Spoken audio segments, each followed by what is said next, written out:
Thanks for tuning into the Sheet Metal Shaping Podcast, where we discuss the pursuit of sheet metal shaping education through traditional coach building techniques. My guest today on the show, all the way from Charlton, Massachusetts, the one and only Mr. Ray Sheline. How are you? Hey, Ryan. Good to see you again. You're a regular in my shop. You let people know that. You've been at my shop probably about 6 times or so. I have.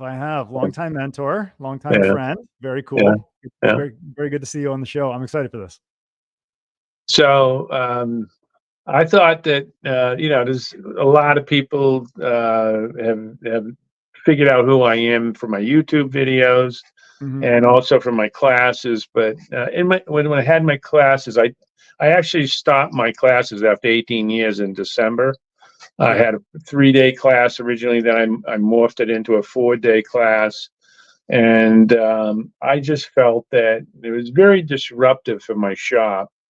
And, when I was teaching the class, I gave people a little bit of background, but not a full background.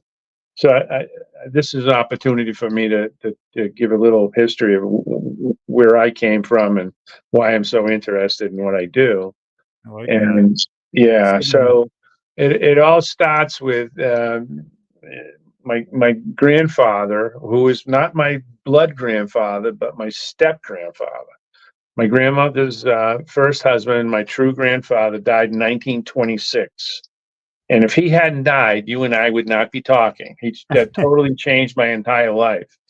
And it set my trajectory anyways, because my grandfather, the step-grandfather, became my father's stepfather.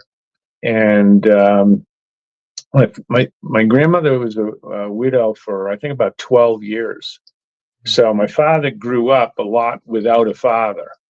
And my grandfather came into the picture. He was from Maine. He came down to Massachusetts, Worcester, Massachusetts, to get a job. And he somehow, I don't know all the history, but he met my grandmother. And my grandmother was a real gregarious person. And my step-grandfather, not so much. But he had a good mind for business and timing. And he decided he was going to be an entrepreneur. And his first venture was the TVs were coming on strong. This is like 1948 or so. And he bought a whole bunch of TVs and was going to retail them and make his profit and go on from there. Well, I think that whole venture only lasted like a month. And then he says, nope, that's not going to work. There's just too much competition. So he rented a building down by the lake.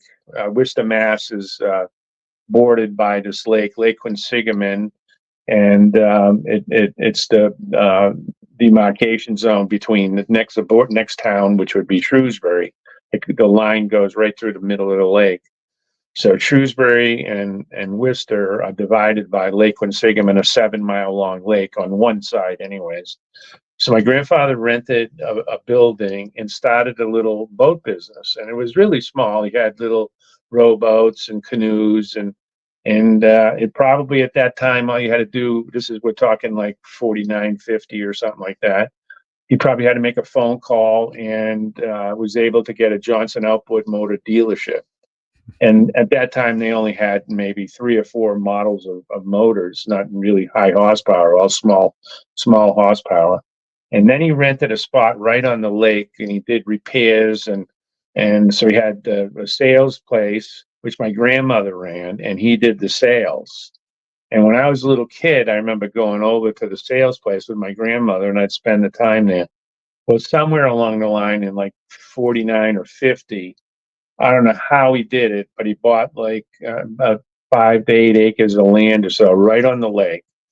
And you talk about luck and timing. It was perfect timing.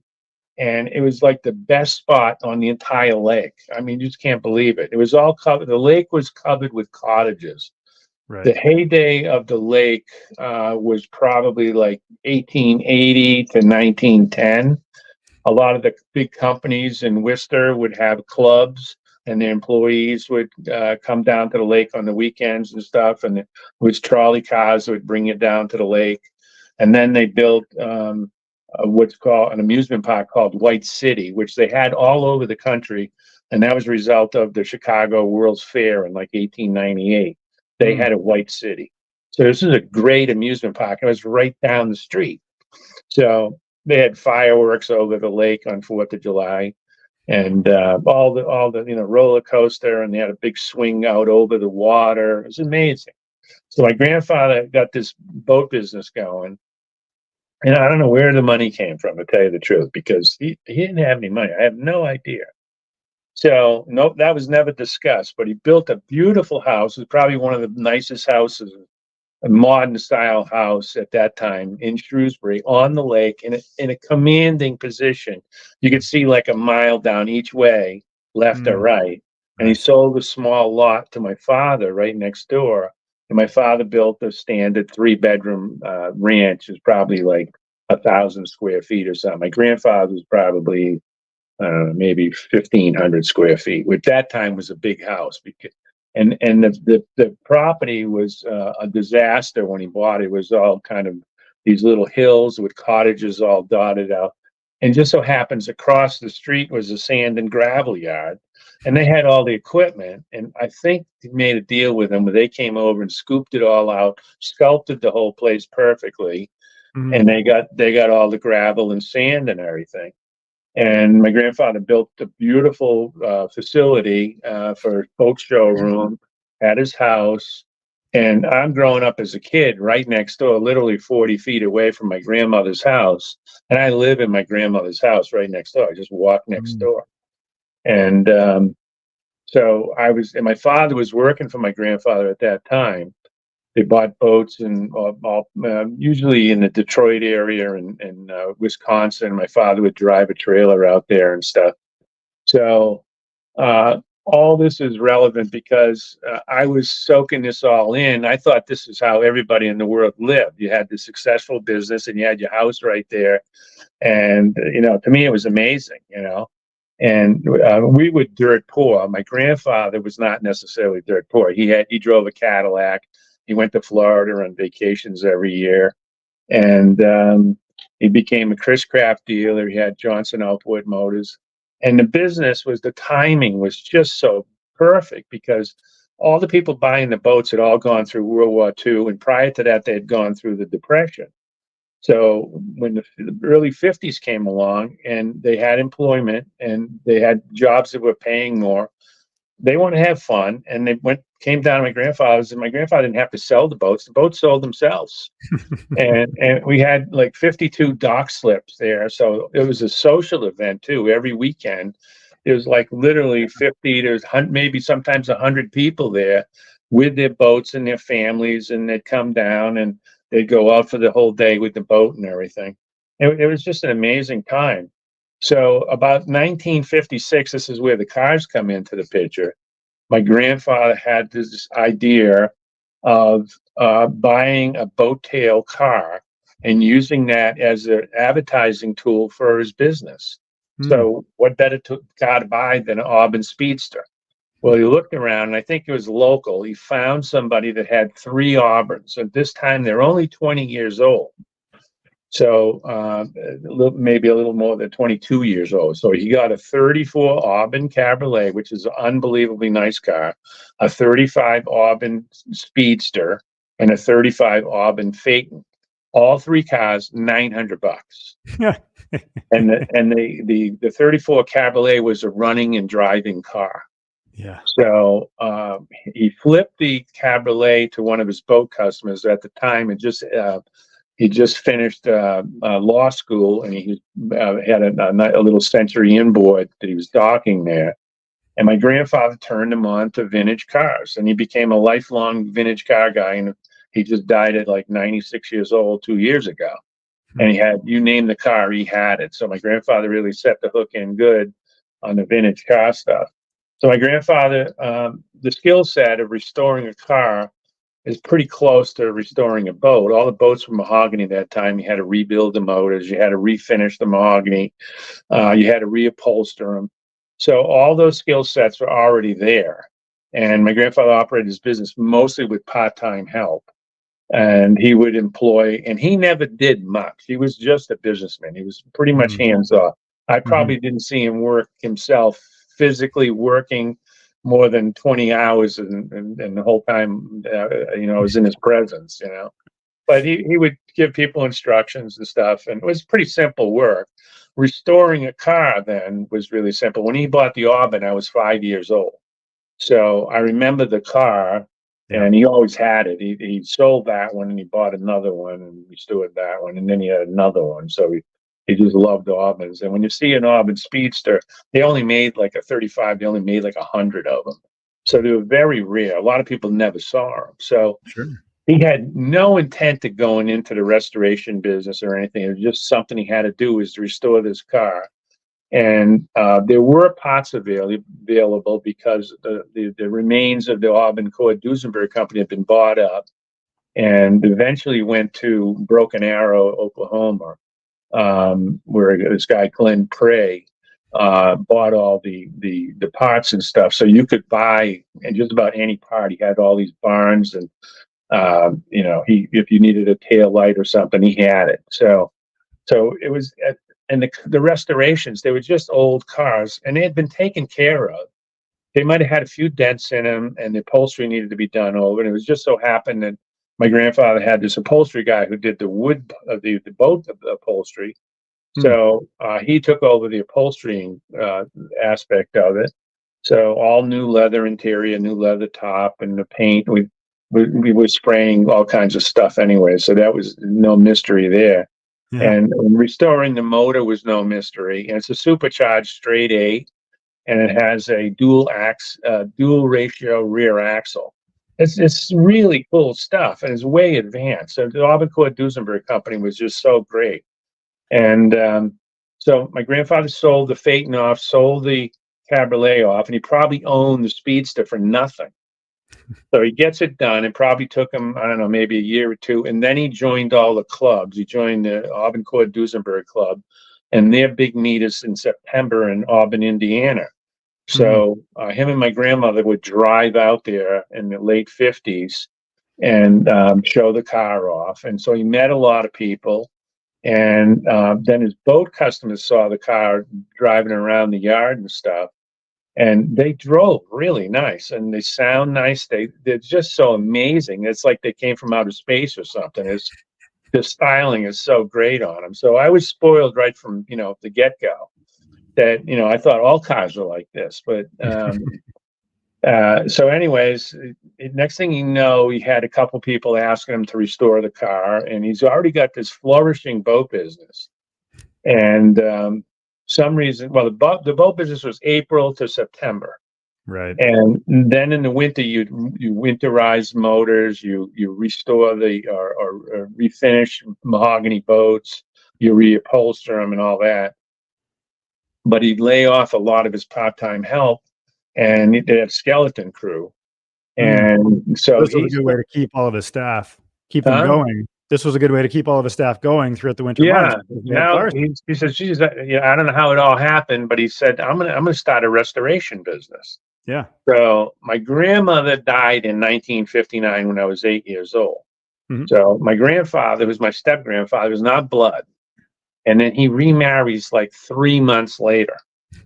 So my world was rocked at this point because a new, much younger woman comes in. She was like 20 years younger than my grandmother. He marries her, and I used to live in my grandfather's house. Now I'm no longer allowed over there. She doesn't want me over there. Really? I mean, I can go over there, but after a while I was a nuisance. And then there was a gate that I had to go through, and there was a lock on the gate, so, but my grandfather was the only grandfather I ever knew. So I treated him like my grandfather. But now my grandmother's out of the picture, it's not the same. So, but I had full access to everything, and he didn't actually even call me grandson. He called me Ray, So I was always industrious, and for money, I needed money. So I had 3 paper routes when I was like 10 years old, and I always worked. I never had any aversion to work at all. So now I got an opportunity to work at my grandfather's. Not when my grandmother was alive. I mean, I worked with my grandmother doing some tasks and stuff, but I never got paid for it. But now I got a situation where I can work for my grandfather after school and get paid for it. So I got like 50 cents an hour. I was 12 years old. I mean, I mowed the lawn.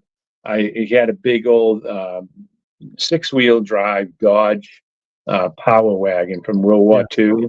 And we put a big boom on it so you could lift wharves up and stuff, the docks and stuff, to put the barrels under them. And we pulled motors with it and all kinds of stuff. So I learned how to drive that, and I'd snow plow the yard. The yard was like, I don't know, a couple acres or something. It was all gravel. And everything was great except for the gravel yard, you know. So anyways, the task that I'd be assigned would be boat business, which was running simultaneously. So I, like 12, 13, 14 years old, I'm an outboard mechanic. So I learned mechanics by fixing Johnson outboard motors, you know, and it was pretty simple. I mean, change spark plugs, change points. And then one day I'd be doing that. And the next day I'd be paint removing on a Rolls Royce or something. Wow. My grandfather made good decisions as to what cars. He made a few mistakes that you couldn't bring in a low dollar car and restore it because you couldn't give him a good restoration. He was charging $25 an hour at this time. We're talking the early 60s. He eventually went up to, I think, $35 an hour. And which is a fairly significant jump, like $10 an hour on 25 is what's that, 40%? Well, that took like probably in the 70s that he went up to 35. And there was high inflation in the 70s too. In the early 74, 5, the inflation was really bad. So anyways, so I never knew what I was doing. I always asked for the assignment, and he would give me the assignment, and I did all the grunt work on the restorations. I would be doing paint removing, sandblasting, and then later I got the dismantling, and then I convinced them because I watched the other guys. We had a couple painters, and I watched those guys and said, okay, I can paint. Right. So I learned from those guys, and I would paint small parts like chassis parts and brackets and stuff like that with a spray gun. And I got better and better, and I could disassemble, and I kept track of things, and I could reassemble. The first car he gave me to actually do a lot was when I was, I think it was about 16 years old, and it was a Cunningham, and there's two Cunninghams. One, Briggs Cunningham, he's from Connecticut, a super wealthy guy that did sailing and all that stuff.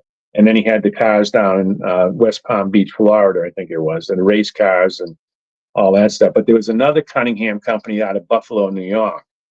So they had a V8 motor, and we got a Cunningham restoration in.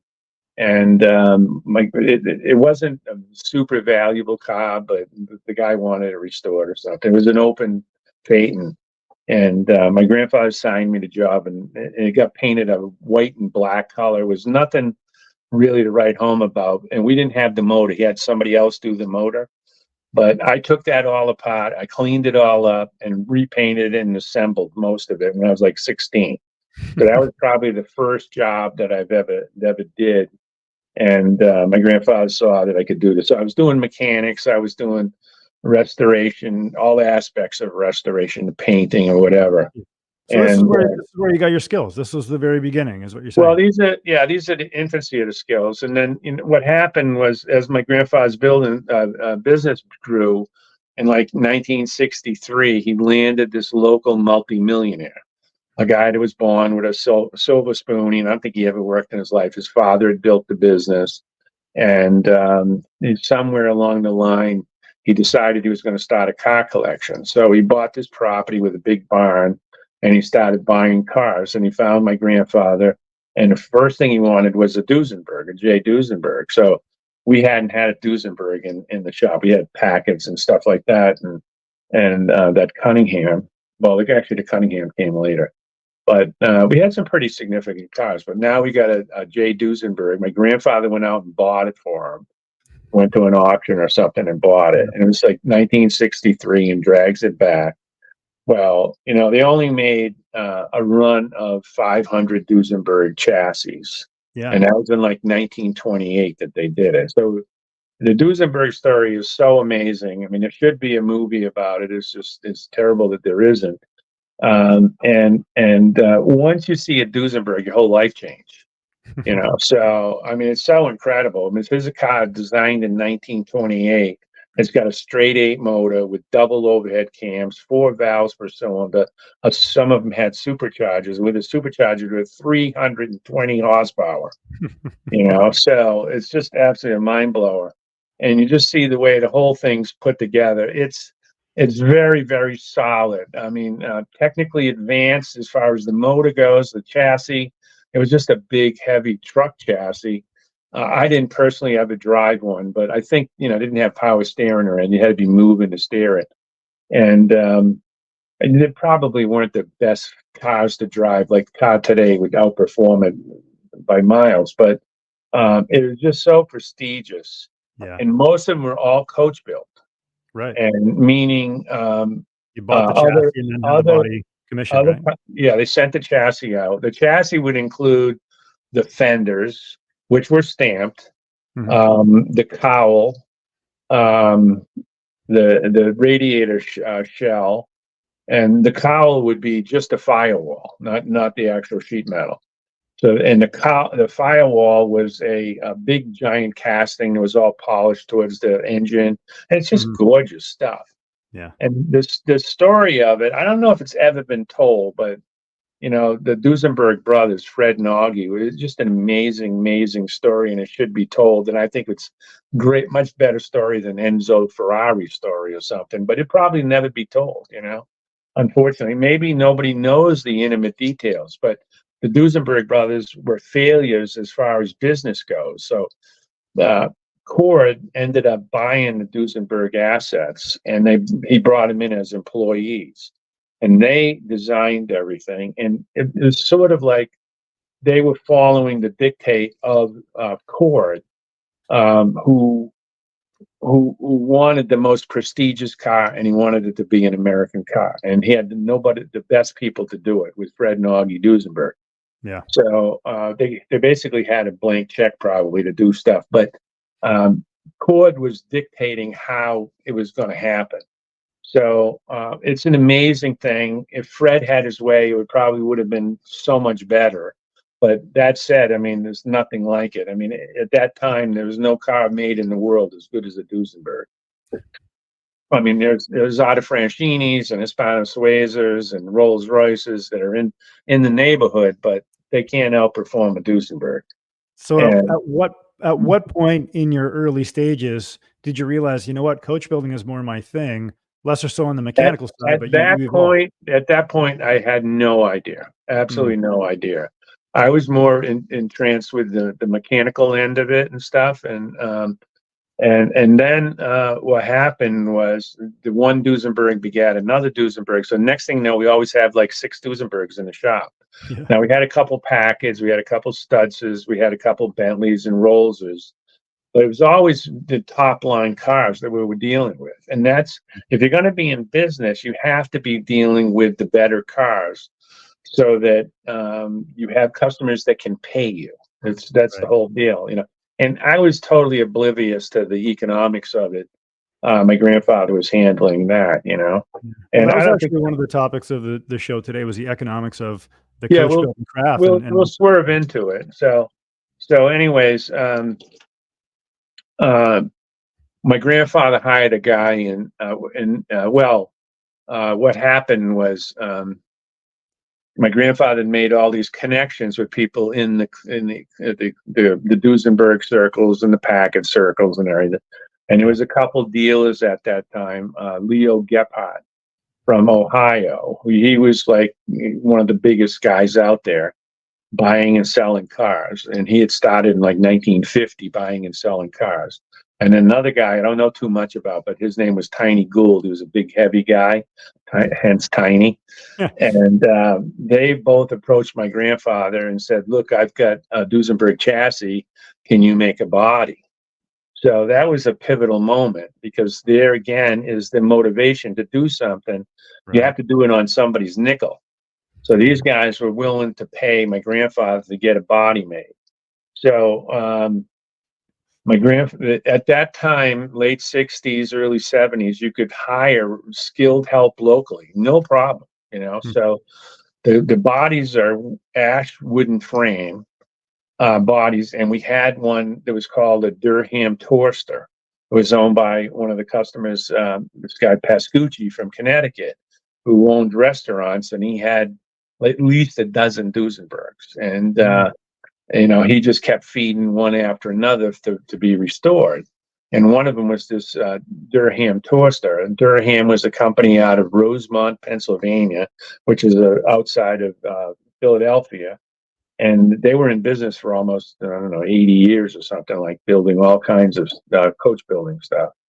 And they were famous for building these Durham toasters, which I think they made 6 of them. Gary Cooper owned one. And at that time in the club, in the Auburn Court Duesenberg Club, they were considered one of the best designs. It's a very minimalist design. The body is super simple. So that worked in my favor. My grandfather's, we had no skills. We had no tools, no skills or anything. But he could hire the woodworkers to copy the wood inner structure, which defined the body. And you didn't need any bucker or anything. So we had a mechanic, local guy, who had a brother who was an auto body guy, and we ended up hiring him. And he was very resourceful, and he wanted to learn how to do this, so he learned how to gas weld aluminum, and he actually made the skins around the wood inner structure that these 3 woodworkers that we hired. So I'm absorbing all this stuff. I used to work with the woodworkers, and they taught me a lot of that stuff, so I know how to do all that stuff. And I watched Franny was doing the panel work. And the panel work, there was no such thing as an English wheel. We didn't know what an English wheel was, or a power hammer or anything like that. We had no tools. I mean, zero. It was just hammer and dolly. And now, is it that you didn't know what they were because they didn't exist in your location? Well, they were few and far between. And my grandfather was a victim of the Depression. He would not spend any money. Right. We just had no tools. The only tool that was decent, he bought a pretty decent big bandsaw because the woodworkers insisted that he buy this bandsaw. So other than that, we didn't have a bending brake in the shop, And at first, the shop, we took over the boat part of the shop, but then he ended up selling that part of the property to a company that wanted to put condos up. And they built these condos, and we moved into a 5,000 square foot warehouse that we used to store the boats in. And that became the restoration shop, which still exists, and it actually is still functioning with one of the last employees of my grandfather, who's done a really nice job. And he did a lot of Dusenbergs too after my grandfather passed on in like 82. So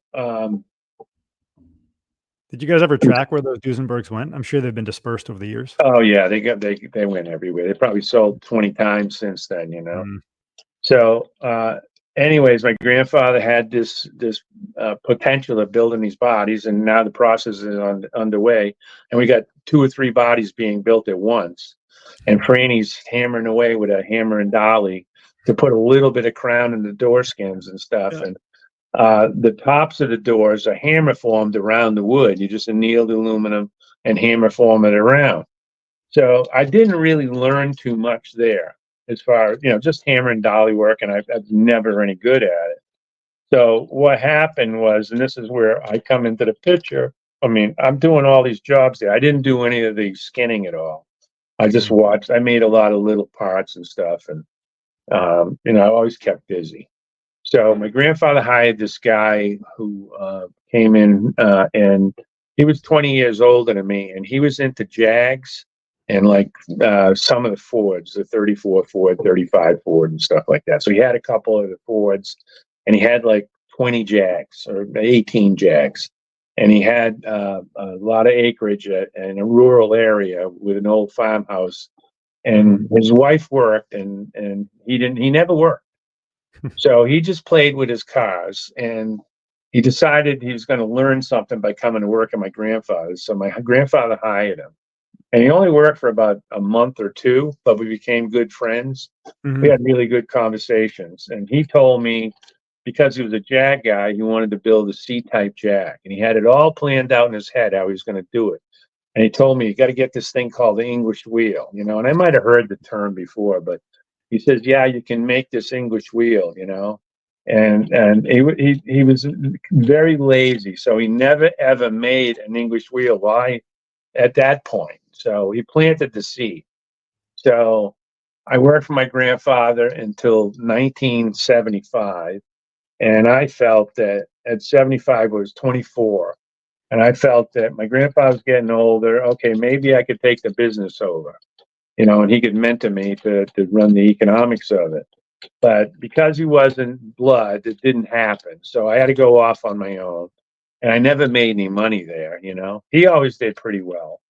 Again, he always had a brand new caddy and always taking vacations and stuff, and he didn't have to work.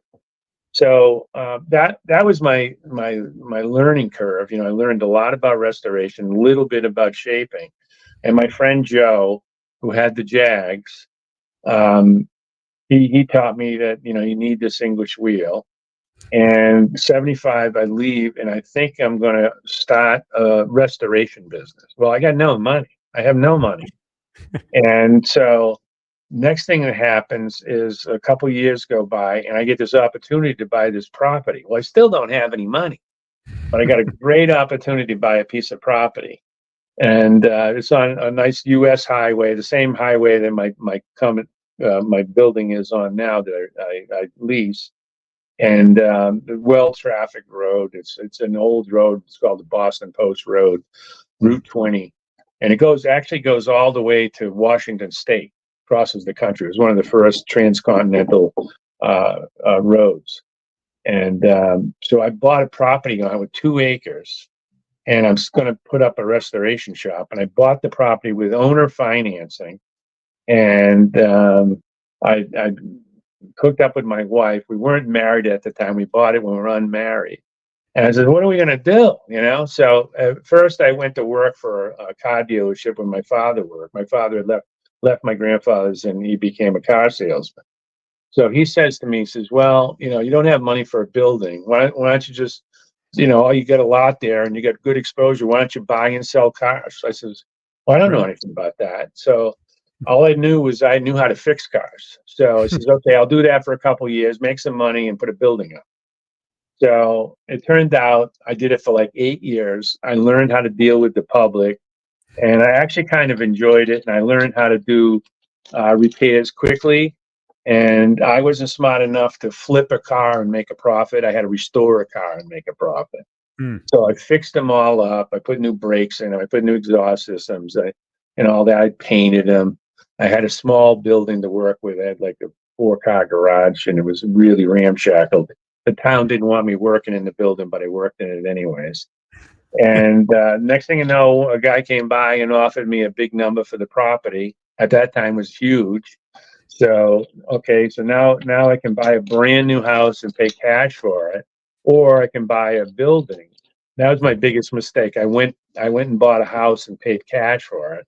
And I moved like 20 miles west, where you can buy a lot more house by moving 20 miles.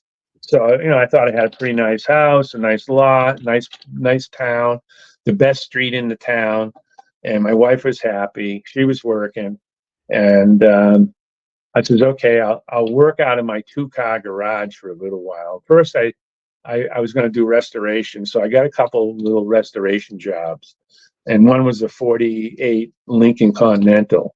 And I did all the metal work on that. And I had no idea what I'm doing. I bought a MIG welder in the 70s when I was still Lincoln Continental. No, it was a Montgomery Ward MIG welder. And they were made by what's the can? Century Manufacturing, which is out of Chicago. And they made Snap-on, the same Snap-on MIG welder. So it was like a Snap-on MIG welder. Yeah. And it worked pretty good. And I learned how to MIG weld. I could gas weld, but TIG welding, I didn't even consider TIG welding. So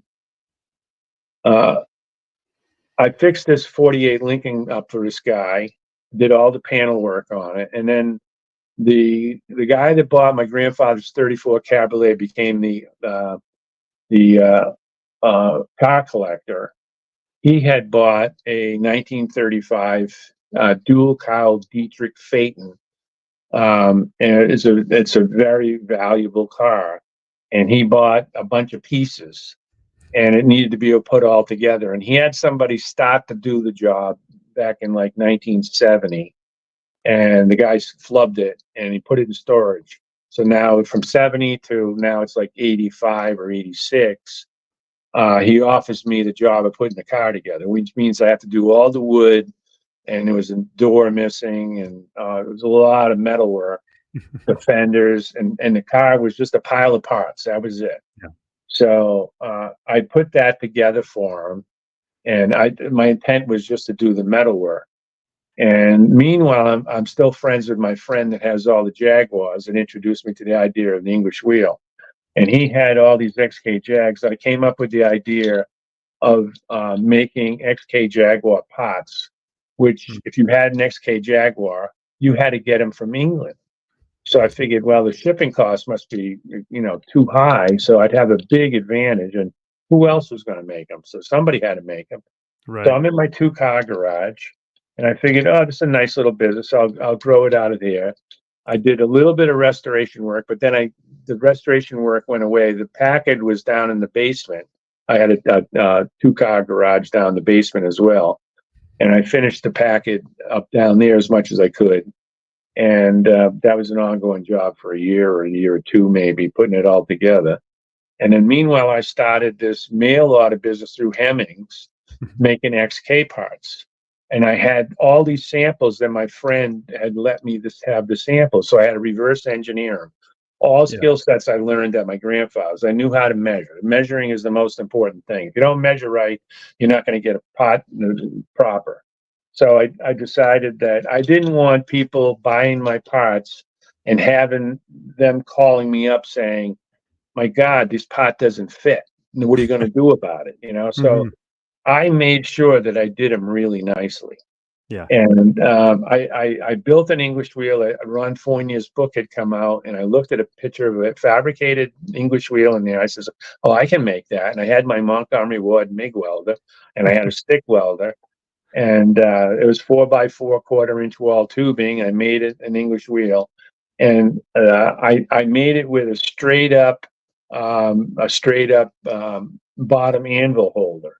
Yep. So as I started making the Jag pots, I found out that you don't want that. You want a canted lower arm because your panels always hit that upright, and it just tore the panels up, tore the machine up and stuff.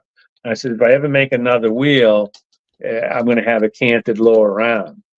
So and a top adjuster I put on it. That was a kind of a fluke. But I soon determined that it was so much easier to use a top adjuster than trying to kick that bottom adjuster.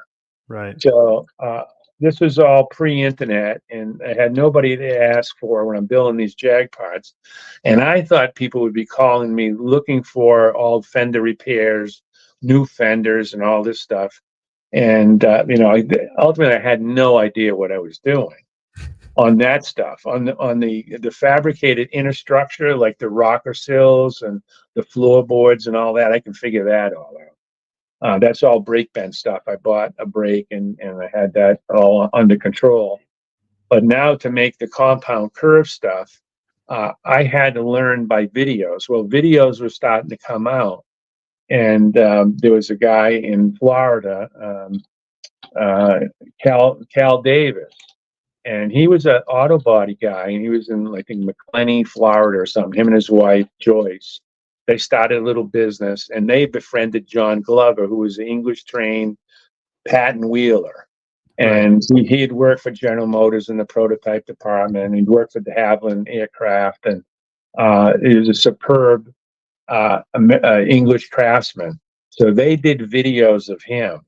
So we're really coming into the era here of sheet metal education.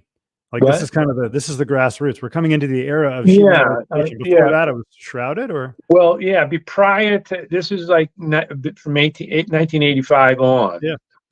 Prior to 1985, nobody knew how to do this other than a handful of racing guys, and maybe, I would say probably less than 50 people in the whole country. Yeah. And oftentimes, if like Briggs Cunningham, when he had his facility in West Palm Beach, Florida, if he needed somebody who knew how to do sheet metal shaping, they would import an English craftsman and have him live there and work for him. And, that's just how it happened. And a lot of the big shops probably did that. They'd bring this outside labor from England in, and then that solved the problem. But by 85, the whole scene of the collector cars, and we're talking the upper crust of collector cars, the Rolls Royce, the Bentleys, the Duesenbergs, the Packards, the Pierce Arrows, all that stuff, the value was rising so much that, and you couldn't find parts anymore. So now that was the stimulus to learn these new skill sets. Yeah. So the restoration shops, now they had to make a fender. They couldn't buy one at Hershey anymore. They no longer existed. Right. So they had to learn the skill sets. And I heard Bobby Walden's interview the other day that when you did, I watched it, and he went to Scott Knight, and he mentioned that Scott Knight was an alumni of California Metal Shaping, and he was sort of like the font of a lot of this spread of information. And I never went to his class, but I did see a video. He started videoing some of his first class, and a guy here, actually in the town I'm in, Charlton, had a restoration shop, and he went to one of his classes and had the video, and I watched the video, and I learned a ton from that. I could see how he's operating both his classes and what he was doing, and after he started teaching, one of the students was Fay Butler, and then Fay Butler started teaching. Well, it just so happens that my friend Joe, who had all the Jags, somehow got to know Fay Butler, and he told me, "Oh, this guy's got these big hammers, and you got to come out and see him," and all this. So I went over there, and I saw his hammers, and I knew my situation with the garage. And Fay's got a class on at that time, and he's trying to get me to go to the class, but I says, "There's no way." He says, "He doesn't have an English wheel. He doesn't know anything about English wheels." I says, "I can't put a hammer in my garage." So I just didn't have the room for it. And I wasn't ready to launch out of the garage yet. As it turns out, as a big error, another big error in my life, I spent 25 years in that garage. And those 25 years were learning all the nuts and bolts of how to do shaping. So my medium was XK Jaguar stuff, and I compare it to like the Beatles going to Hamburg. That's where they became musicians, because they played like 6 to 8 hours a day, every day, and that repetition is where you really learn. And that really hammered it home to me. And I had this substandard English wheel, and the next thing was, how can I speed things up a little bit? Well, the enticement of the hammer, it's always the hammer can make things go faster. Well, I opened up an Automobile Quarterly that I had found somewhere, and it had a picture of an Italian style hammer, which is this the big arm deal. Sosa Metalworks makes one now. They call it the what's it? The what? Shape-o-matic? Shape-o-matic, yeah, but this is a real small arm and stuff. I made mine look like what the Italians did with a wooden arm, and it's real slow as far as the hammer, really controllable. And any shape part that I made after I made that in like '93, because I would pound them out all by hand. But after I built that hammer and learned how to use it, and it took me a year to learn. It didn't take up any space because it uses the floor as a structural element. You just bolt it to the floor, and it has quite a wallop. And I figured out you can shrink with it, so you can stretch and shrink at will. And you don't need special dies or anything. I just used Delrin dies, and in fact, I used UHMW dies at that time, which is cheaper than Delrin. And I could pop out the Jag panels pretty quick. And this was all discovery on my part. And what was happening at that time was it was the power hammer community was growing leaps and bounds, because the perception was the English wheel is super slow and the power hammer is super fast. Right. So a lot of people went to the power hammer and it kind of ignored the potential of the English wheel. Well, not only did I build that Italian style hammer just from a picture, it took me a month to build it. Mhm. And, my skill sets back in 93 are not like what they are now. So it worked okay, and it's never failed. I still could use it tomorrow if I want to. And I decided that the wheel that I had made, which had like, I don't know, 40-inch throat or so, I was going to make a monster. So now I went to the scrapyard. We had 3 scrapyards really close by, and I bought all these I-beams and tubes and all kinds of stuff. And I made this 57-inch throat English wheel. And I had the idea that a wider top wheel was a much better thing than a standard 3-inch wheel. As soon as I made the new top wheel, which I didn't make it, I went to the scrapyard and I found a really nice hardened wheel that I could use. I just had to put bearings in it. And the first one I had, I think, was pretty concentric. I didn't have to do too much to it. But then I had to make bigger anvils, and I had a little lathe that I bought, and it was really pushing the limitations of that lathe. And I made new anvils. And once I started using this, it's like night and day. Yeah. So people compare English wheels to power hammers. That's apples and oranges. When you have proper English wheel with proper tooling, now you're on the same playing field with the power hammer. Well, the power hammer can shrink like crazy with the thumbnail die. You can't shrink with an English wheel, but there are other ways to shrink. And so I had to learn other ways to shrink. One of them was on my Italian style hammer, that I could shrink pretty easily with that. But you could only shrink in about 2 inches. With a power hammer, with a thumbnail die, you can technically go in, whatever the throat is on the power hammer. But in practicality, you never shrink that far in. All you need to do is shrink, from 2 to 6 inches or so, depending on the situation, the panel you're making. And that speeds up the event quite a bit. So if you have the ability to shrink the edges, that's a good thing. So I used my Italian style power hammer for years to shrink with. And that worked fine for the Jaguar parts. All the shrink marks totally came out. The panels were perfect. There's a difference between the thickness. In the crown of the panel, it might be 4 or 5 thousandths of an inch thinner, and it might be 2 or 3 thousandths thicker on the edge. On a yoder or a power hammer, the thickness of the center of the panel can maintain almost what you start with. You might maybe lose a thousandths in the final planish or whatever. But your edge thickness might go up 4 or 5 thousandths. So that's the only difference. And it's immaterial. As long as the panel that you make can pass the dent resistance test, which is to hit it hard with your knuckles and not make a mark on it, because you can easily dent any automotive panel. So, but if you can resist a good rap of the knuckles, that's proof positive you're doing the right thing. Right. You're not making the panel totally by stretching it. So you have the ability to stretch and shrink. And I love the way the English wheel planishes out, and the fact it doesn't make any noise. So that was a big factor for me. I couldn't make noise in my 2-car garage. How close were your neighbors? Were they close? I had one neighbor. He was about 100 feet away, and they were never there. I could have probably made noise. And I had my Italian hammer in my 2-car garage, and my daughter went for a walk down the side street, and it was about a quarter of a mile away. And the guy said to my daughter, "What's your father doing in that garage? He makes a lot of noise." So I said, "Oh shit!" So I moved the hammer down into the basement, which he couldn't hear then. So it was a little inconvenient. I had to walk down the basement for that, but it wasn't that bad.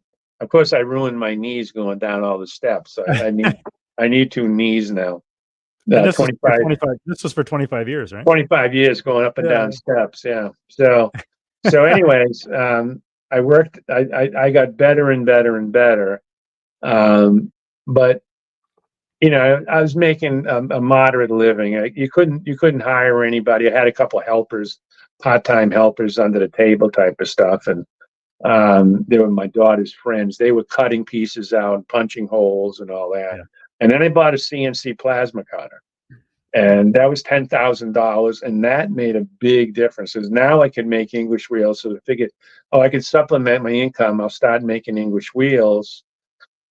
and I designed a nice roundish English wheel. And I found out quickly that it was too labor intensive to make, and it was impossible to make any money on it.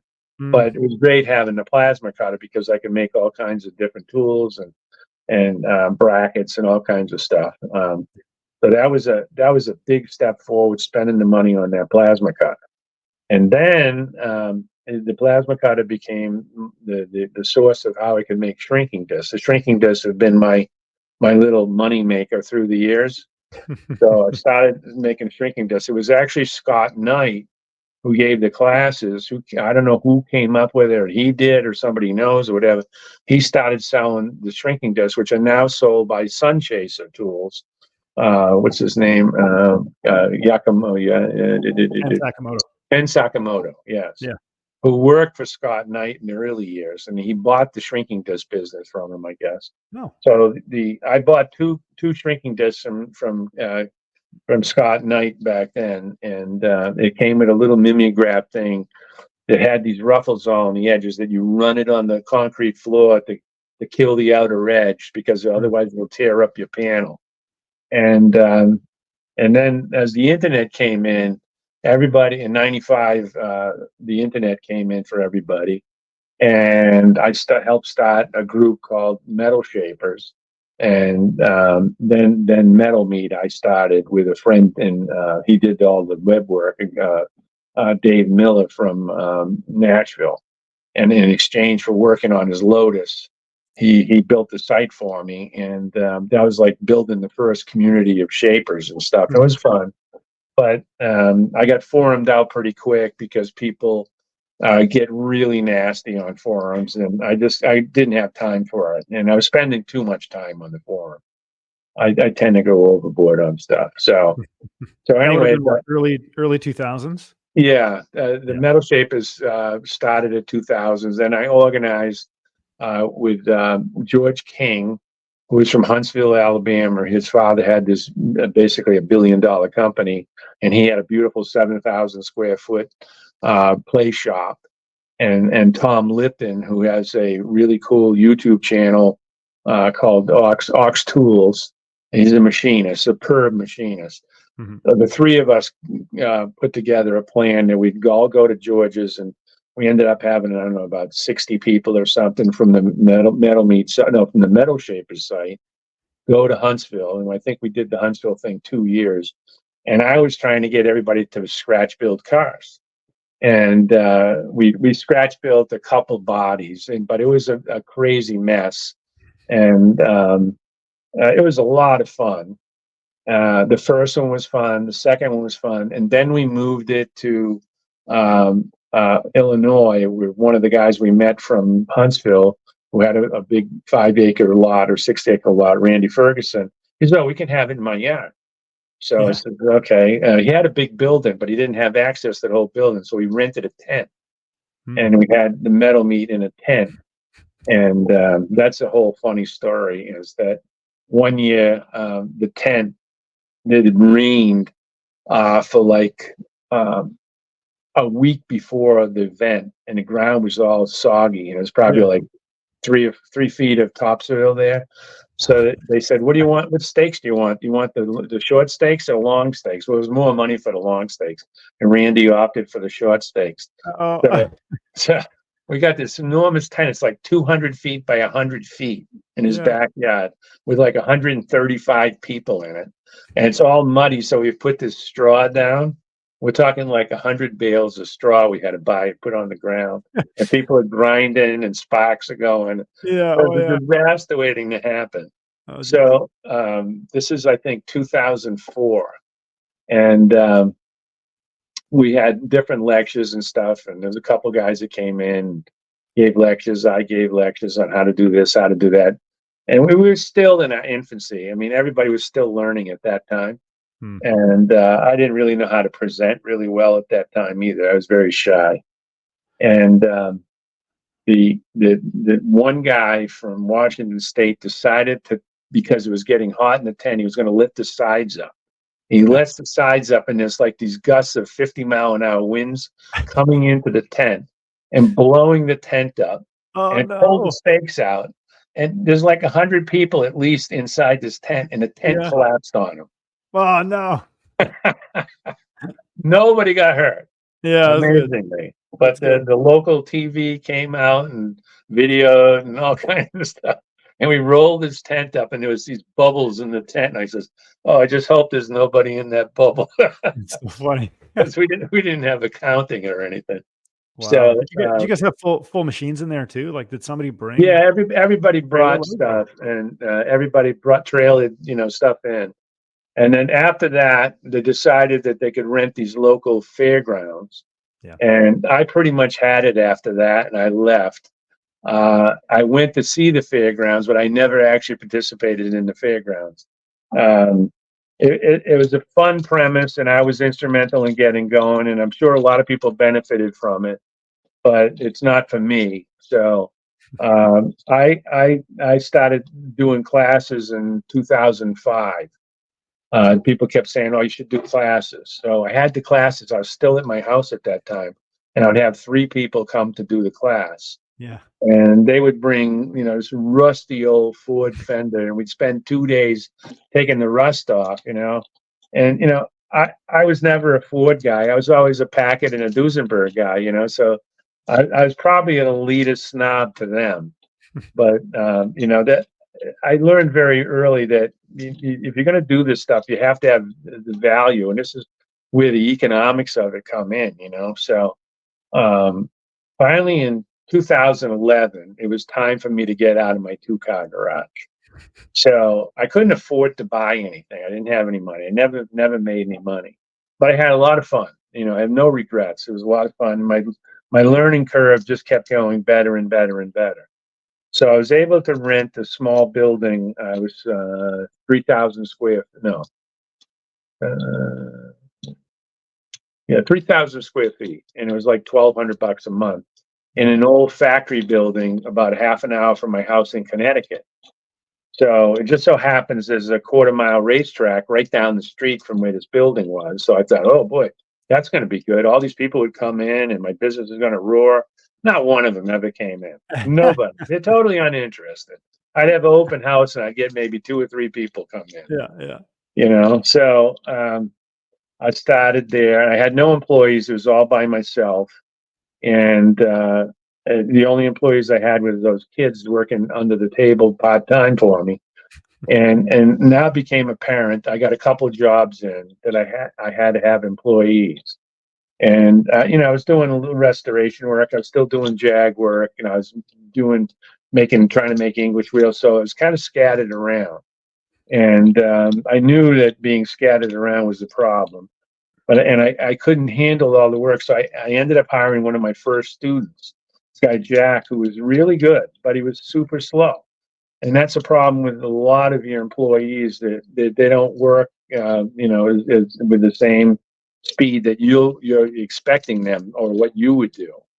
So the employee situation became a big problem always. So I worked there at that shop for how many years? So 2011 to 2015. So it was 4 years I was there, and my landlord there was horrible. So it just so happens that I expanded down there. I went from 3,000 square feet to 7,000. There was adjoining shops that had just doors, and I could open them up, and now I get 7,000 square feet. Nice. So that was good. But I didn't really see how I was going to expand the business. And, it was always really on shaky ground, the whole deal. And, I knew I could train my employees. I got Jack, and Jack was from zero to what he learned from me. He was really good. He had an autistic eye, and but the only thing was he was really slow.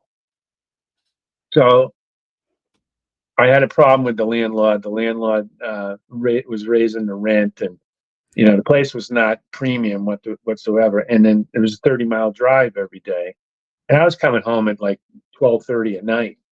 And so I had the opportunity to rent this building. It came up for rent right in the town one town over, into Charlton. and it's a 20,000 square foot building. And the landlord's an unbelievably good landlord. You know, he's been a landlord. He's about 8 months older than me, and I just don't have the money to buy a building. So I says, okay, I'm gonna rent from this guy, and he took a flyer on me. He had no idea how I was going to pay the bills. So I started renting here in 2015, and he gave me a break for like the first 6 months, but then the rubber had to hit the road. Mhm. And I somehow, I don't know how it happened, but next thing you know, I had a bunch of jobs in the shop, and I had 11 employees, and I couldn't do any work. I was monitoring what everybody was doing all the time, and usually it wasn't up to my snuff.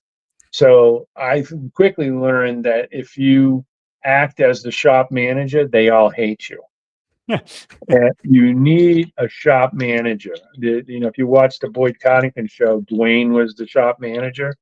Everybody hated Dwayne. Well, if you're going to have an efficient shop, you need a bulldog like Dwayne in order to keep things going. And you got to stay impartial. You got to be like the Supreme Court. You got to weigh what Dwayne says versus what the employee says, and then you come out on top. If you act like Dwayne, the employees all hate you. Right. So that was a struggle and a real learning curve. And my skill set wasn't really being used. I was more managing at that time. So that went on for like 2 or 3 years. And slowly but sure, the attrition set in. So customers didn't want to spend money or whatever, and the job's finished. And no customer replaced the ones that got finished. And you know, next thing I know, I had 4 employees or 3 employees. So now I've been getting by with 2 employees with a couple part-timers here and there. So I have 2 full-time employees and 2 part-timers now. And what did you prefer? Now that you've Huh? seen both sides of the coin, you had 11 people. Now you have I less. would love to have a shop with like 15 people that had the mindset to learn more every day and to get better every day. But that's an impossible dream. That's what I found out. So my classes started in my 2-car garage with 3 people. I think the most I ever had was 5 people at my 2-car garage, and generally everybody left pretty happy. But then I had the classes down in Connecticut, and they got a little bit bigger. They got to 7 or 8 people. And now I'm in a 20,000 square foot building with a lot of cars in the shop and everything. And the biggest class I had was 23 people. Yeah. And it turns out that class was the most efficient class I've ever had. And it was just me. There was no helpers or anything. And, you know, I'd have to run 90 miles an hour to keep everybody happy. And the funny thing about teaching that I found was that nobody asked any questions. All through the years I taught, I could count on my hands how many people asked a good question. You know, they were just afraid to ask questions. I don't know what it is. And I'm like a question machine. If I went to any type of class, they would get so sick of me because I'd ask so many questions. It'd be, you know, I'd just bury them in questions. Right. And that's the way I learned. But the good thing about the classes was I learned to another level totally, because they made mistakes that I never made. And you have to learn how to correct those mistakes for each student. So it was a really fun process learning how to correct those mistakes. And I knew once I learned how to correct all those mistakes, my skill sets were getting better and better and better. Sure. You know, so, but the problem is, how do I apply my skill sets in a business that will make money? Because everybody thinks you're making a lot of money doing classes. Well, it's tough to make money doing classes too. Now, it was super disruptive because it took basically a week out of every month, because I had prep time before to set the shop up for the class, prep time and cleanup time after. Yep. And, you know, it meant moving jobs around, moving benches around. And I mean, I have a big shop, and I at that time I had like 12 English wheels. Now I got like 15 English wheels, and I got a power hammer I made, and you know, and I teach a method that's totally different than anybody else's. It's a method that I learned. And how did I learn it? Well, I learned it by observation. I learned how the English work. I learned how the Italians work, a little bit of how the French work, and how the Americans work. And I kind of, and then I had 25 years of making those Jag panels. So I put it all together and I got a pretty good system. Yeah. And I came up with a lot of innovations. One, the wide top wheel, and flexible shape patterns. The flexible shape patterns came up from when I was making the Jag pods. It's an amazing tool, and it's not used probably more than by 10% of the metal shaping community out. They probably never no idea about it. A lot of them don't have any idea about a wide top wheel, the advantages of it versus, to stand it. And a lot of them think that a cast English wheel is the way to go. And a lot of them think that you have to English wheel by doing pattern wheeling. And that's what the way I learned with John Glover was pattern wheeling.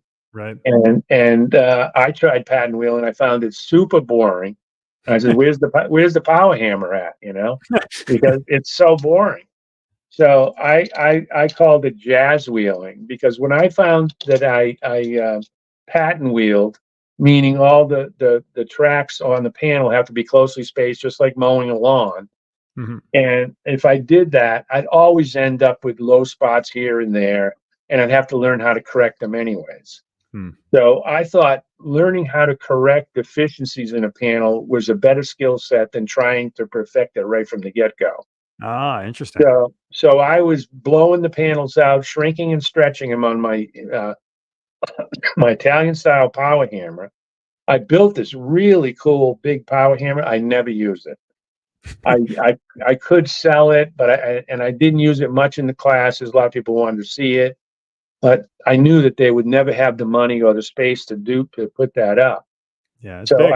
I do still have it because I can shrink thicker metals with it, and I can use it for architectural stuff and sculptural stuff, which I've used it a little bit, but I hardly ever use it. And I don't use the pullmax. I have a pullmax. A friend of mine gave me a trunk machine, which is not as good as a pullmax. I've had 3 pullmaxes in the past. I sold them all. And I have 2 planishing hammers, and I only use the planishing hammer like 5% of the time. And a big discovery like 2 years ago was a small English wheel. I had one of my students was building an Alfa Romeo. In fact, you worked on, I think, part of the rear fender or something. And he said, if we had a small wheel, this would really help, because there was a lot of detail work.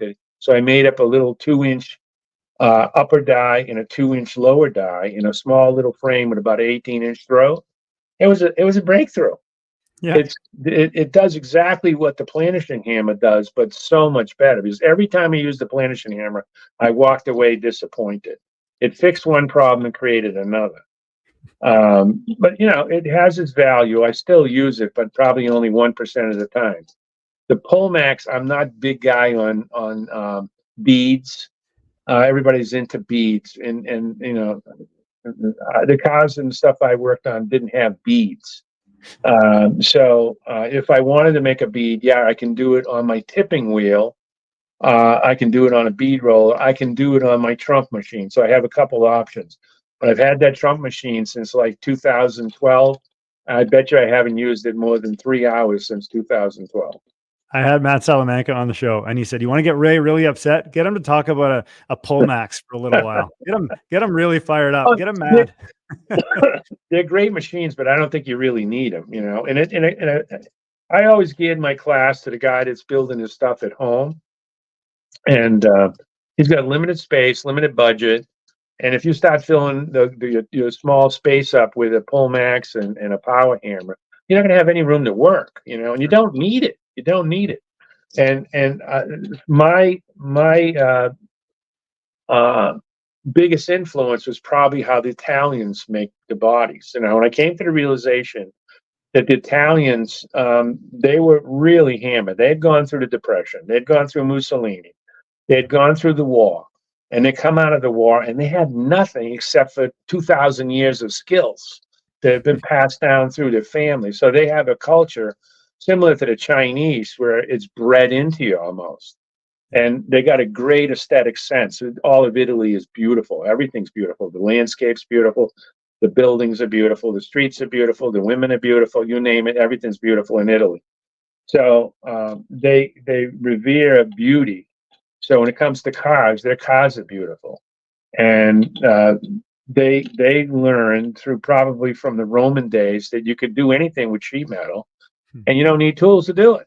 So they had a flat, big slab of metal. There was probably some World War II scrap that they ground flat, and that would be their planishing tool.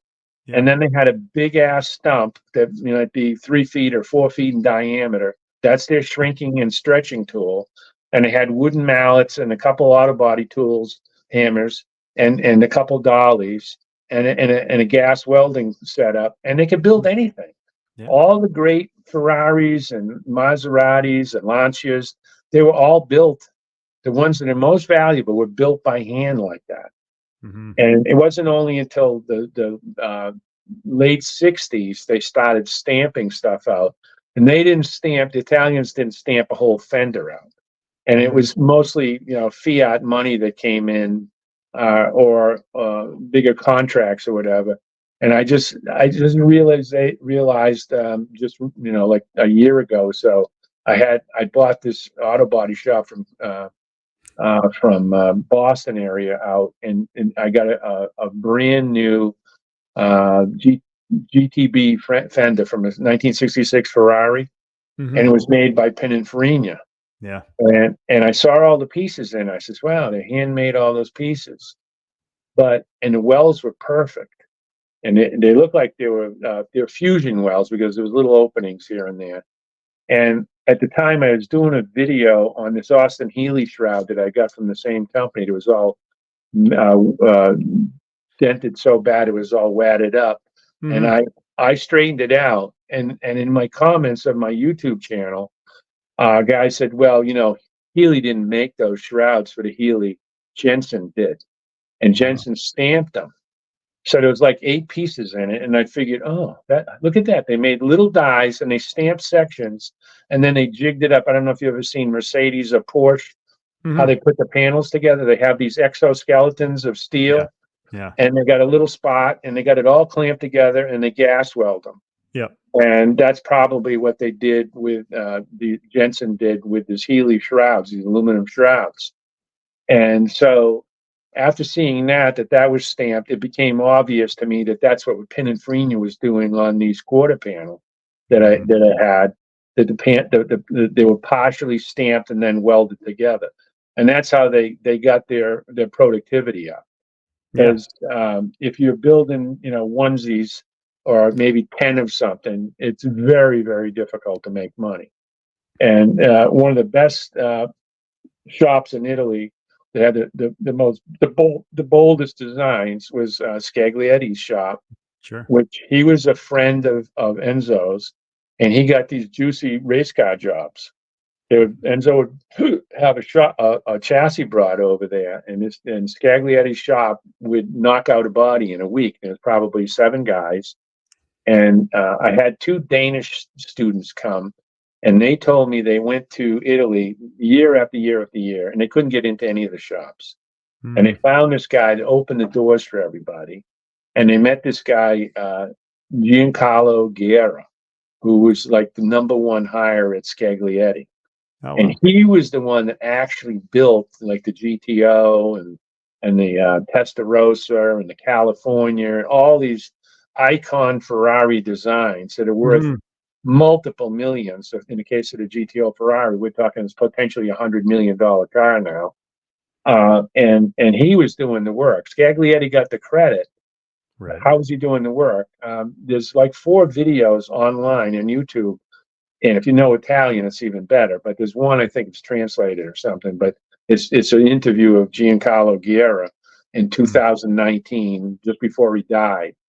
And he takes credit for all those cars, and I don't doubt it, because after he left Scaglietti, he started his own shop, and he had an assembly line, and these 2 Danish guys took the pictures, and they gave me all the pictures showing Guerra's shop and assembly line and making GTOs and Testarossas, and they were using lesser dolly Ferrari running gear and chassis and converting them into the more valuable GTOs and stuff.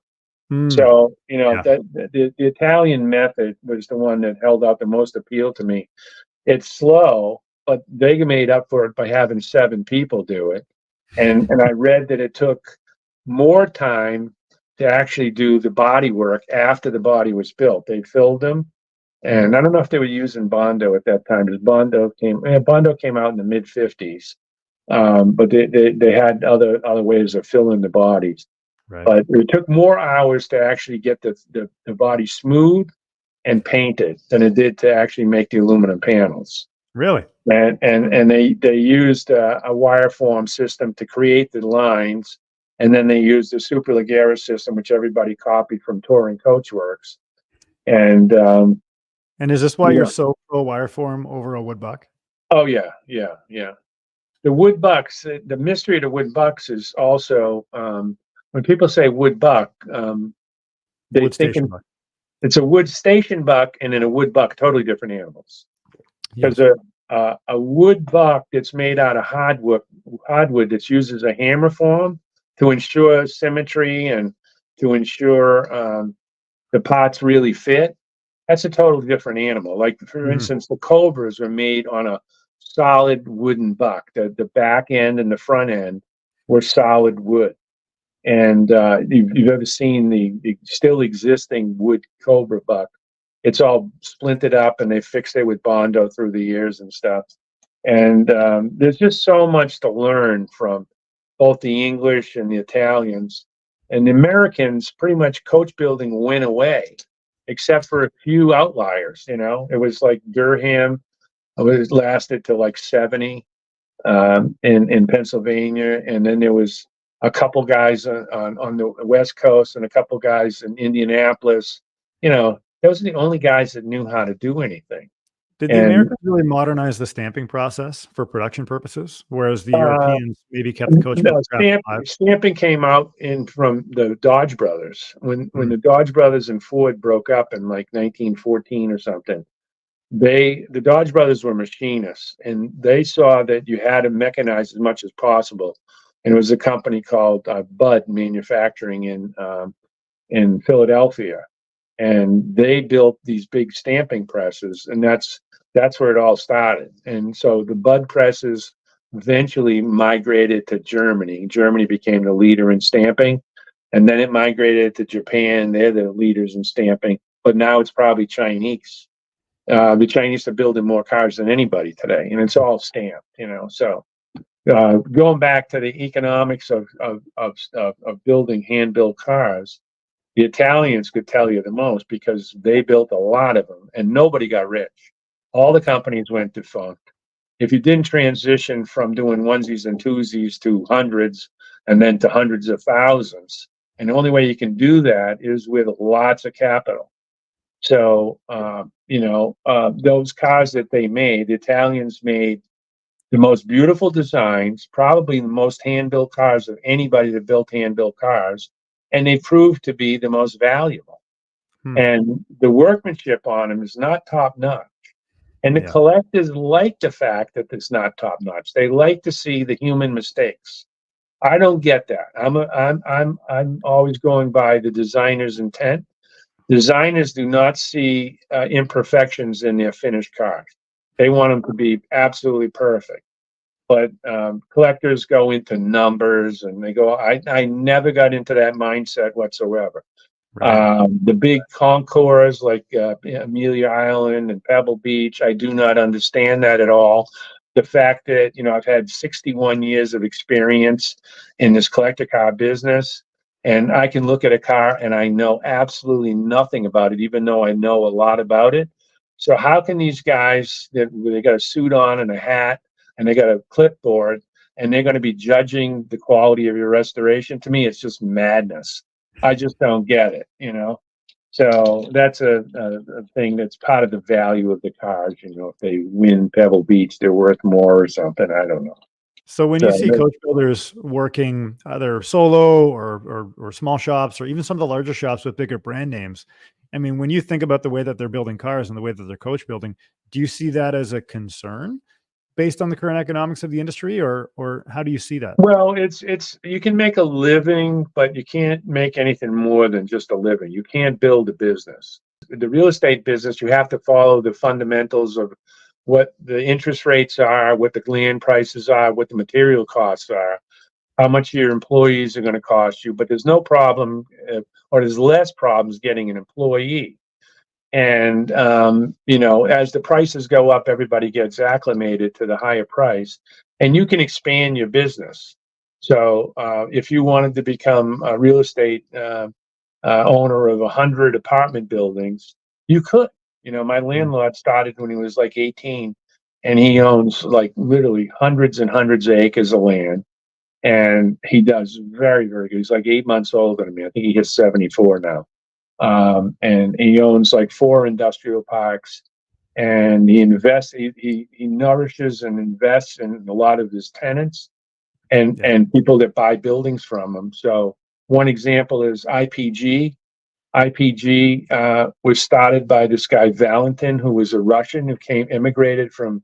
It might have been after the Soviet Union collapsed, and he had laser technology in his head. And he came to this area because in this area we have a thing called American Optical, which was founded in like 1880, and they were like the first American mass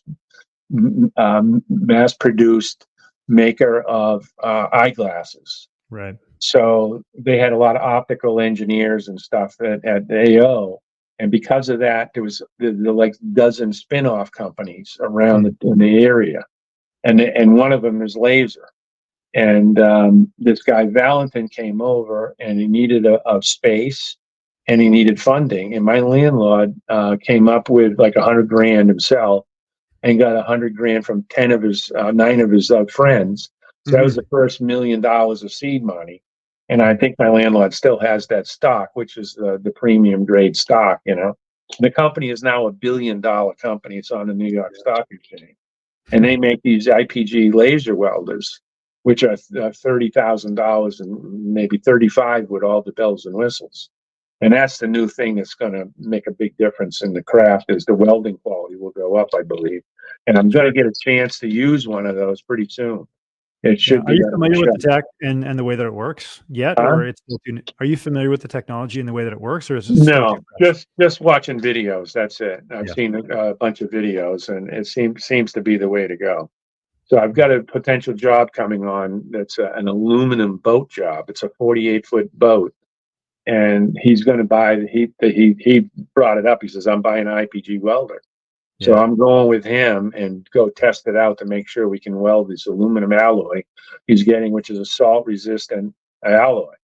So I would love to have a shop full of scratch-built cars, but I just don't get anybody calling or knocking on my door to build a $400,000 to $600,000 build. Right. I am doing a build right now of a Ferrari for a guy in Florida, and I'm doing it basically for peanuts. But I can replicate that job, and that will lead to something. And it's really fun doing it. It's a GTO, Ferrari GTO, but it's a 330, which was the last run of the GTOs, the last 5, I think. And this one was a one-off. It's got a 102-inch wheelbase, so it's made as a passenger car, not a race car. So they give you a better space and room for your legs, and less heat concentration in the cabin, and with a 102-inch wheelbase, you get a better ride, and it's the proportions are better. It's a much better looking car. We're building the chassis first. I have an employee that's building the chassis. I consult with him, and next step is going to be doing the wire-form on that and doing the panels. Yeah. And I'm thinking I was going to use 063 to do the panels, but my friend Solace, he does the Series 2 Cobras. Yeah, beautiful work. He's probably one of the best guys on the planet. He's a super perfectionist. If you've seen his work, it's just mind-blowing how good it is. Well, he told me he's using 080, and I've used 080, and I just had some students from RM Restoration up in Canada, come down, and they were using 080. So, and 080 moves pretty easy. If you need to, you can anneal it. So I might do that body in aluminum. I mean, in Why 080 aluminum. why 080? Is it because it gives you file room if you need to It file gives it, you or file room. It's not that more difficult with 17,000 thicker. It yeah. gives you that little bit extra. And, it's a little difficult to wire edge it, but you still can wire edge it, not too hard by hand, Mhm. So, uh, building the Ferrari, I haven't publicized it all because I don't want a phone call from a lawyer saying, no, you can't do that or something like that. I don't know if you followed the case of the guy in Sweden who built a C-type Jag. He always wanted one, his lifelong Jag guy. Yeah. And he built a C-type Jag, and then Jaguar went after him. Yeah. And they haven't done that to anybody else, but they've changed hands a bunch of times. I don't know who initiated it, but they went after this guy. He was just, maybe an upper middle class guy. He had $1 million worth of assets. He had to use all his assets to fight Jaguar. Right. Well, he ended up winning in court, but I'm sure it was a Pyrrhic victory because he lost like 2 years worth of his time, and I'm sure it was not a profitable deal in any way for him. Right. So, and Mercedes, I've heard many stories of if you bring a Mercedes that's a replica into Germany, they find it, they'll crush it. Oh, yeah. So, they'll go after you. So, I'd love to do icon cars and replicate them. And I'm doing it with the GTO, but it's not going to be my car. But if you do, I've discovered AI design. That's right. And I've been on the AI design kick for about 8 months now. I started, I think, about November or so. At first, I had Mark do it because Mark knew how to Mark is my office employee, and he does general work around the shop and stuff, and he's really good with computers. And I went off on that tangent of the AI design, and I said, this is the coolest thing that ever came down the pike. And I mean, some of the AI designs are horrible. If you see the initial output that it sends to you, it's all in the cloud, and you tell it what you want, and it, I can do 40 designs in a matter of like minutes. Yeah. And of the 40 designs, I only get one or two that are of any value. The rest of them are really horrible. The proportions are off. They're just really bizarre stuff. But then I've learned how to run the program. I had Mark using the program for like 2 months. And it was all through Discord, which is a social media site. Mm-hmm. And I didn't understand why that, but we started using it so much they made us alpha users. So now we use it right on Midjourney's page. Wow. And it's pretty simple to use. It's not difficult in any way. So when you go in and do this, like for an onlooker, they see something that you're posting on your Facebook, right? They say, "Oh, Yeah. hey, nice car, beautiful car." So on the back end, how does that actually look when you're telling the computer, I would like a roadster of this type of era"? Like how do you prompt the Yeah, computer? you just write in stuff like that, and you don't know what you're going to get. And the funny thing is, if you do, like I do sometimes 20, sometimes not too often, but I can do 40 at a time. Yeah. I'll do 20, and there might be one in the beginning and one in the end. Why on the beginning and end, I don't know. But I'm beginning to believe that I'm one of their power users. Yeah. And I can't imagine anybody who uses Midjourney more than me, because I've literally done hundreds of thousands of designs, hundreds of thousands. And I might have got 1,000 keepers now. Right. And I'm building a library, and I'm trying to monetize it. So I'm going to try to sell prints, and it might be unsuccessful. I don't know. But the next step is to get 3D files so you can 3D print them. And 3D printing of them, you could 3D print a buck if you have a big enough 3D printer. Yep. Or if you're doing it in scale. And it came to the realization. I mean, somebody actually mentioned, "Boy, I'd like to make models of these," and it kind of went in one ear and out the other. But after a while, I says, "Man, modeling is way to go." And it also factors into the time we're at. Is that one of the great things about my class is I got all this feedback from people. I had people all over the world take my class, and they would tell me that you can't build a scratch built car in Europe. You can't build a scratch built car here or there in Australia, New Zealand. They just won't let you do it. Right. So there's so many limitations, and the government limitations are getting ramped up more and more and more.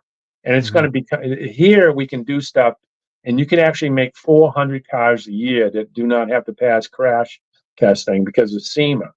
SEMA lobbied the Congress for years and years and years, and got that legislation passed about 5 or 6 years ago. Yeah. That you could make 400 cars as a small producer. You have to have the emissions of the motor that you put into it, but it doesn't have to pass crash. Now, as far as the liability, if you scratch build a car, I think the liability is on you if you sell it. Yeah. So you have to have some kind of long-term liability, some kind of written agreement between the buyer and seller too, but those don't hold water generally. But the best thing to do is make the damn thing safe, Yeah, really. So if you're going to scratch build a car, you make it safe. So, I would love to spend the rest of my days scratch building cars, and I put up like all these designs on Facebook, and I expected, a phone call here and there. I've had 2 phone calls, and both of them were not real. They basically didn't understand the process and the cost of it and stuff. So, I mean, to hire somebody to build the car for you, depending on the complexity, it's a $400,000 minimum, maybe 300. Yeah. It depends on if it's a simple design. If it's no fenders, it's an Indy Roadster or something like that. You can maybe do that for 200,000. Right. But if you're doing a really long wheelbase car with a really elaborate leather interior and fancy wheels and everything else, it could be $500,000-$600,000 because the paint's expensive, all the materials are expensive. So now, what about reskinning an existing car? Taking a BMW Z3 or a Miata or something like this, and there's a guy, Jim Simpson, that I met. He called me and introduced himself. I've seen his work on Facebook, and he's been doing that for years. Right. He uses Miatas, and he's done aluminum bodies, and he might have done steel bodies too, but he prefers fiberglass because the price point of the finished product is low enough. Yeah. So he predominantly does fiberglass, which he's not happy with, but that's. And I really don't want to swallow that plateful. I don't like fiberglass, and I don't want to work around the limitations of the existing chassis. I want to build my own chassis, which is a whole art form in itself. Right. And that's still to be explored to me, and you can learn a ton. But I don't think I'm going to ever get the chance to do it because. You got to find that customer that's willing to spend $400,000-$600,000, and that translates sometimes into he's got to come up with $30,000 to $50,000 every month for 2 years or whatever to pay for that car, and it's a crapshoot for him. If he buys a Dave Kindig Corvette that's made of fiberglass, you've seen those. He's making a series of 53 Corvettes. He's getting like $500,000 for them at auction. And they're done really well. Everything Kindig does is really well. But the aluminum one that they just did, that won the Riddler, I heard the number $3 million bandied around building that. Yeah. Well, if you've got a $3 million budget, I mean, I could train somebody who's an absolute newbie to make a product as good as what Kindig could do, if you got that kind of budget.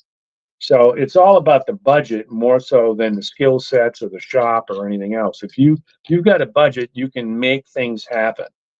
So, go ahead. In your opinion, what's more important, the design or the fabrication? I think the design is more important than anything. The design has to be superb, and I think a lot of people, want to scratch build cars or even hot rod projects that are not up to snuff. And that's what the Italians, you can learn so much from the Italians. They didn't compromise on the design. Now, there's some flub Italian designs. There's a few of them I've seen through the years. They're just horrible beasts. But most of the Italian designs, I mean, you could spend all day just looking at little details. I had a Oscar. Are you familiar with Oscar at all? No, I'm not. What is it? At my shop down to Connecticut, a local restorer, Gary Cove, he had a customer had one of these Oscars. Oscar was the name of a Italian company.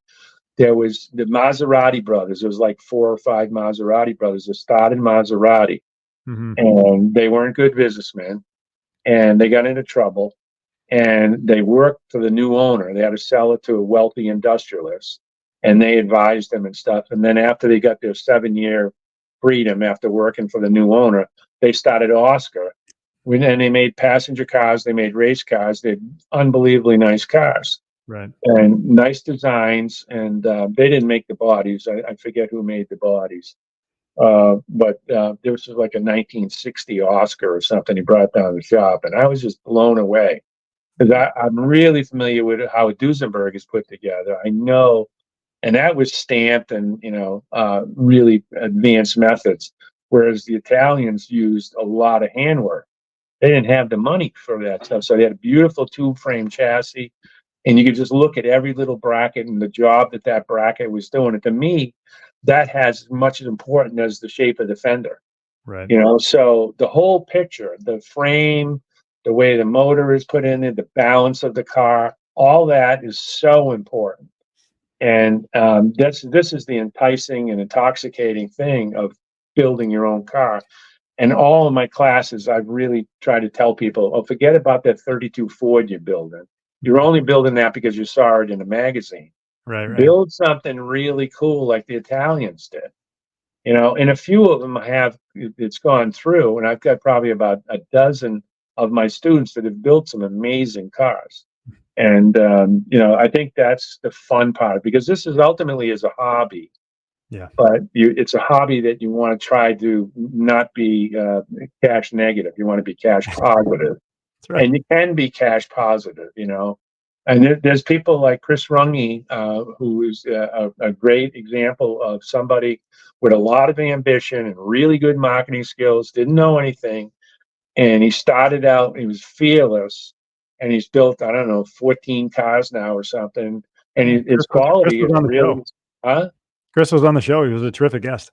Oh, I haven't seen that interview yet. Yeah. So he's made some really nice looking cars, and he's in a really good market, the Porsche market. That's one of the best markets. So I had the same idea of doing that, making a series of cars, but I didn't know how. I don't have any marketing skills whatsoever, absolute zero. So he's very good at marketing, and he's younger. He's got a really good situation, and he's got family that's helping him out. His son is helping him out. Yeah. I have two sons. One's not interested in what I do. The other son's autistic. So I never had any family other than my wife. My wife handles the books and does the sales of all the stuff we make, the shrinking discs and Englishwheel stuff and stuff. But it contrasts quite a bit from when my grandfather's. And my grandfather's, he had a lot of family members working at the shop, and that made a big difference. If you can have family members, the economics of it, it's really a tough sledding to try to build a series like Chris Runge is doing.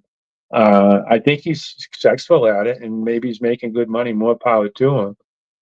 He's using AI design in some of his stuff now. It's the way to go. It's a creativity and a productivity tool. And I get really kind of miffed and pissed at the comments that I get on Facebook, because people are so insensitive. It's just, I can't believe, didn't their mothers tell them that if you don't have something good to say, don't say it, So, I put these designs, I think I have a really good eye, because I've looked at cars for all these years, and I've looked at the top end of cars. And I come up with some pretty good designs. I know, okay, I could make it better, but I don't want to spend 2 hours on each design because I can't do it. I can't afford to do that. I know I can make it better.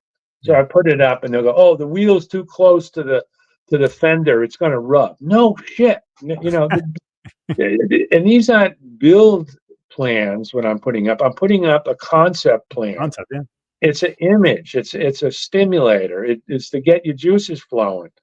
All right. So if you're going to build it, you have to make all the little corrections, because building a car is a packaging problem. It has to be structurally sound, but you have to package all the components that are going to go into it.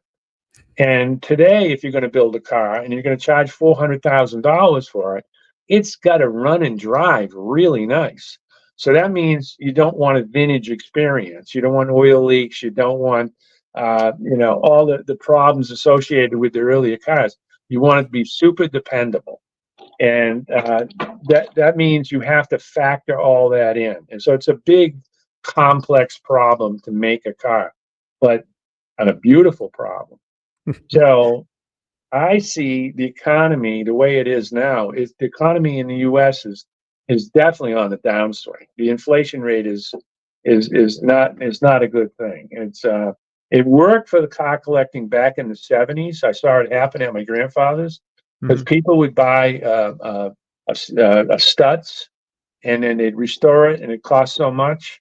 But by the time the Stutz was done 1 or 2 years later, depending on how fast he wanted it done in another shop, it had appreciated in value because of the inflation, and the hurt of restoring the car didn't hurt as much.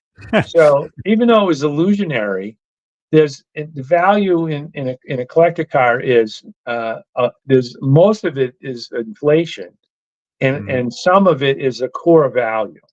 And that, collectors are at the top of the pyramid, are only going to collect cars that have core values, meaning they were very rare to begin with. They're highly desirable because of the mechanics and the aesthetics of them. Yep. And, those are the ones that are worth a lot of money. They have provenance. They were involved in a race. They had a wealthy owner in the past.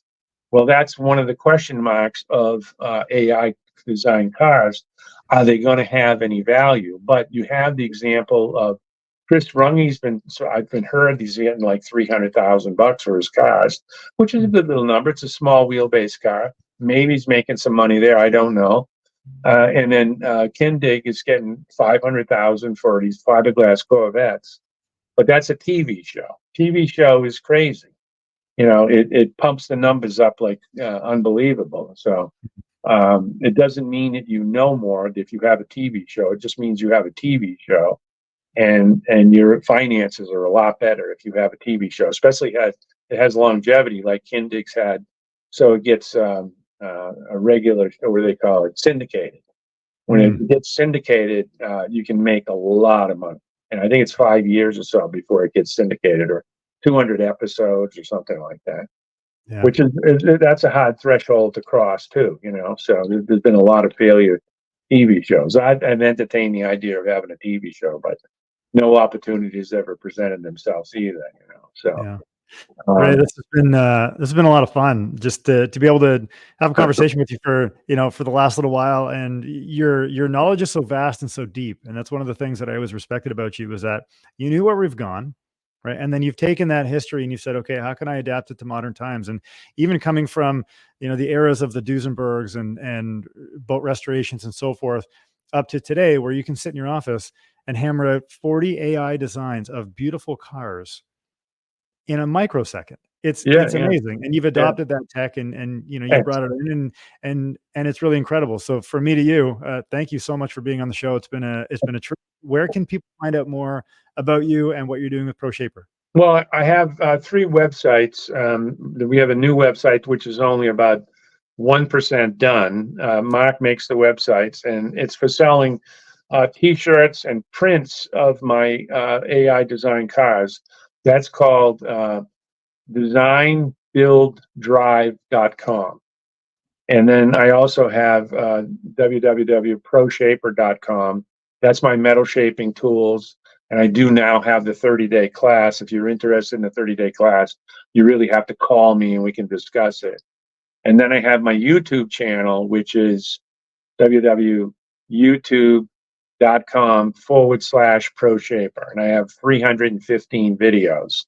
And I've been away from my YouTube videos for like 6 weeks or so now, because I'm doing this architectural job, which is eating up all my time. And after I get that done, then I got to get back to the video. And I'm doing an AI Alfa Romeo design. I'm wireforming it the way the Italians would do it. And I think it's the most fun. But I think AI is going to, within 2 years, maybe in a year, there'll be AI, might not be Mid-Journey, but there'll be another company that'll start up, because literally $1 trillion is going to go into AI development. And an AI company will pair that will put out a CAD drawing. And so you basically put in all your verbal prompts and then your dimensions that you want, the color. You just totally define the thing, and it'll spit out a 3D revolved CAD model, which you can do anything you want with. That's a build model. And then it can get modified probably with the program too, because everything you build the first time or the first concept has got a lot of problems that need to be amended. So I think AI holds the greatest promise, but it's a productivity and a creativity tool, and anybody that's in the business should be playing with it. And anybody who wants to build one of my designs can go on and look at my designs on Facebook and copy one of them. There's no copyright infringement or anything like that. But now I'm attempting to have a company make a 3D file, and I'm really interested in, especially if the economy crunches up really bad, building models creates a price point that everybody can afford. So, there's been some really famous modelers that have made classic cars through the years. I can't remember their names off the top of my head, but they've done these superb jobs where they use brass and they hammer all the fenders and the body, and they make the motors, and it's just unbelievable. There are 1,000 hours in them or more. And all those skill sets are the exact same skill sets you would do if you were building the car full scale. So modeling brings the price point down quite a bit. I could teach classes on how to do that over the internet. So I think I'm going to evolve with AI, and furniture holds a lot of appeal to me too. You don't have to worry about roadworthiness with furniture and stuff. So I don't know how many more years I got. My retirement plan is my last heartbeat. So I love the work. I mean, I work from 9 in to 11 o'clock every single day, 7 days a week. Because it's fun, So Awesome. The Well, question is how to make money at it. That's the question. That's the question. Well, happy Independence Day. Thanks for tuning into the Sheet Metal Shaping Podcast. Don't forget to like, share, follow, and subscribe, and we will see you on the next episode.